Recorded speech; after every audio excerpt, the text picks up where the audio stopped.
I had just finished a hiking and climbing trip in the high mountains of the Cordillera Blanca Mountains. I didn't expect the trip to go smoothly, and it didn't. I had witnessed a massacre, violent demonstrations, been captured by revolutionaries, contracted mountain sickness, and began hallucinating from ascending too quickly to 20,000 feet or over 6,000 meters. But the beauty was stunning. Had I known what I was going to go through, but also to know the experience of what I would see, I still would have chosen to go. This was my first day back from the mountains. I would stay a couple of days or so, then make my way to other parts of Peru. I was in Lima, the capital, which certainly wasn't worth all the trouble it provided. It was the middle of the day, and I couldn't resist exploring. I was walking at a hurried and erratic pace. I did so knowing if I didn't, I would be guaranteed to be robbed. I did a lot of walking in Lima, but not as much as I normally would, because of the concern of crime. I knew as I was walking the entire time there would be multiple eyes on me, eyes which wanted to separate me from my belongings, and they would be willing to try, even if there was a significant chance of great harm coming to them. This hurried and erratic pace made it much more difficult for them, but I am sure it must have looked comical. I also walked in a zigzag direction, constantly changing how I was walking. My walk took me through Plaza de Armas, founded by Pizarro, the Spanish conqueror of the Incas. There, I was approached by a captain in the police department, and he approached me in a way that pushed me to the edge of the sidewalk, right along the street.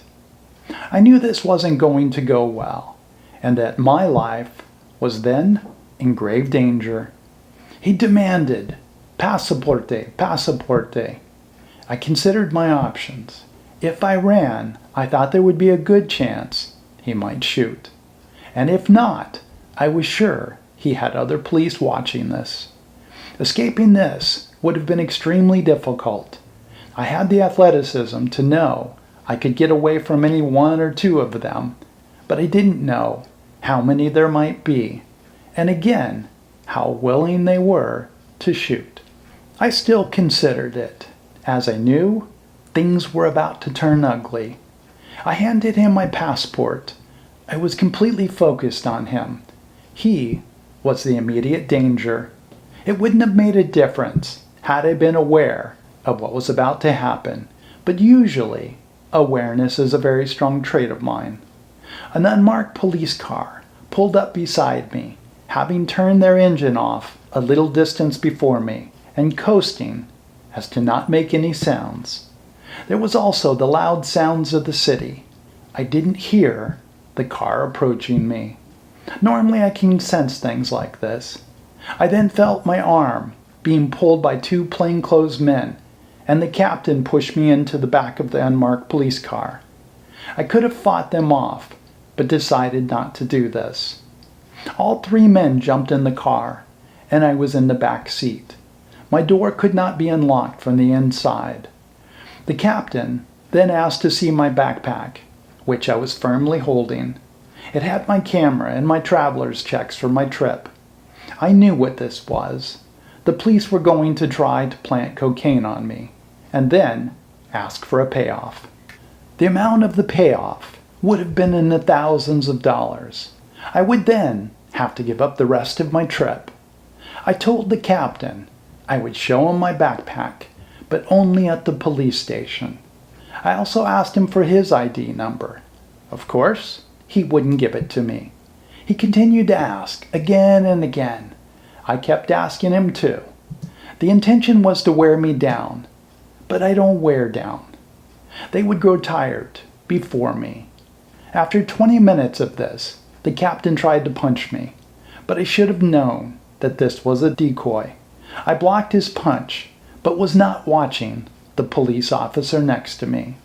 Usually I was very good at blocking punches, and had an ability to injure someone when they punched me. It was easy for me to break their hand or arm, or maybe even a rib if I punched, as I was blocking. The policeman next to me punched me as I was blocking the captain's punch. This policeman had a specially designed ring which split open my face. Immediately I began bleeding. The intention was in hope that the blood would intimidate me. It only made me madder, more focused, and clearer in thought. He tried to punch me again, and I stopped him. The captain again repeated his demand, which he had done over and over and over. When the police officer next to me could no longer punch me, I realized there was a substantial chance that they may decide to kill me. That would be the cleaner way. If they robbed me, I could easily identify them, and they knew it. But maybe they had no fear in that. The captain took out his gun and had it pointed right at my face. He was careless with the way he was holding it, and I took it to mean he was simply trying to be intimidating. I could have easily taken it away from him. The situation had not escalated to the point in which I thought the captain was going to shoot. It was possible, but not yet likely. But I didn't know where this would go in another 10 minutes. It was why I was considering every alternative. They were still trying to intimidate me, but the real danger was if it turned emotional. Then the captain might shoot. I then decided to show my backpack to the captain. I had my backpack firmly in my hands as the captain opened it. I also had my eyes on his pockets. I made sure that he wouldn't take anything from his pocket, although I knew at this point something was going to happen. The captain was aware where my eyes were, and although he could have done anything, but he was still thinking rationally. The police officer next to me was punching me as I was holding the bag. The punches were ineffective, and I had my arm up to block him from hitting me in the face. It was slightly distracting, and in this slight distraction, the captain took my traveler's checks out and dropped them on the floor. Or at least, I think that is what happened. This I did not see, but even if I had, I wouldn't have been able to do anything. This had gone on for more than 45 minutes. Then there was a calm. The captain then apologized and said I was not the person they were looking for. They dropped me off a long way from Plaza de Armas, and I had no idea where I was. They even gave me a cloth to wipe off the dripping blood from my face. This had not gone well for them.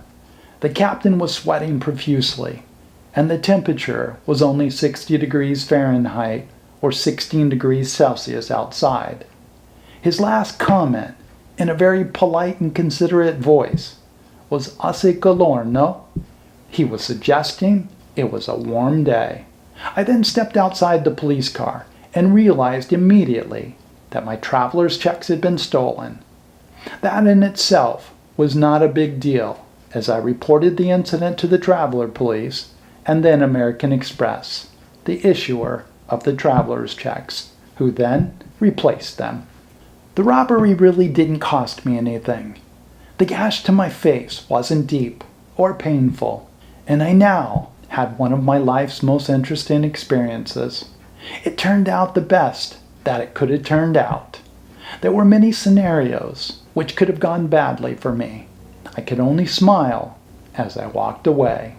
I had made it through one more experience, in which maybe I shouldn't have. I then went back to the room I was staying. I was tired of Lima. I would stay 2 more days. I'm sure Lima must be the first place I've left that I've had a smile on my face, only because I was leaving it. Please like and subscribe. Also join me in future episodes as I look at more of my travels, life, history, and the potential of things. Thank you very much for watching. Have a great day, and see you in the next episode.